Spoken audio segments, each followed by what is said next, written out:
Congress party Medak parliament అభ్యర్థిగా పోటీ చేయనున్న నీలం మధు ముదిరాజును అఖండ మెజార్టీతో గెలిపించారని పాక్స్ చైర్మన్ మెట్టు బాలకృష్ణారెడ్డి అన్నారు. మనోహరాబాద్ మండలం చెట్ల గౌరవంలో కాంగ్రెస్ ఇంటింటి ప్రచారాన్ని బుధవారం నిర్వహించారు. ఈ కార్యక్రమంలో కాంగ్రెస్ నాయకులు మెట్టు సుధాకర్ రెడ్డి, శ్రీహరి, నరేన్, నర్సయ్య, అశోక్, సత్యనారాయణ, ప్రభాకర్ రెడ్డి తదితరులు పాల్గొన్నారు.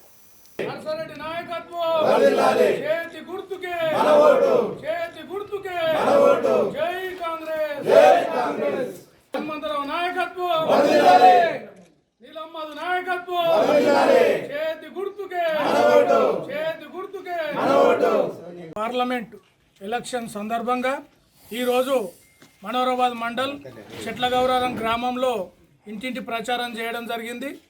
ఏ ఇంటికి పోయినా కానీ మన కాంగ్రెస్ ప్రభుత్వం వచ్చినాక మహిళలకు కానీ ఇంకా ఎన్నో మన పథకాలు 6 గ్యారంటీలలో 5 గ్యారంటీలు ఇచ్చిన ప్రభుత్వం మన కాంగ్రెస్ ప్రభుత్వం అని ప్రజలే చెప్తుర్రు.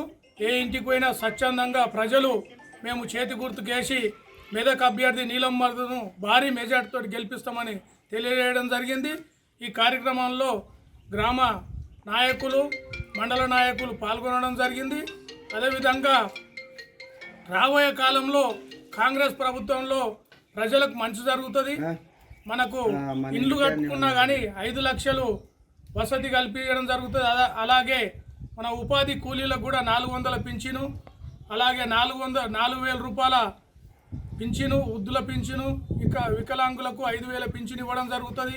కాబట్టి ప్రజలందరూ చేతి గుర్తుకేసి భారీ మెజార్టీతో గెలిపిస్తామని తెలియజేయడం జరుగుతుంది. జై కాంగ్రెస్, జై కాంగ్రెస్.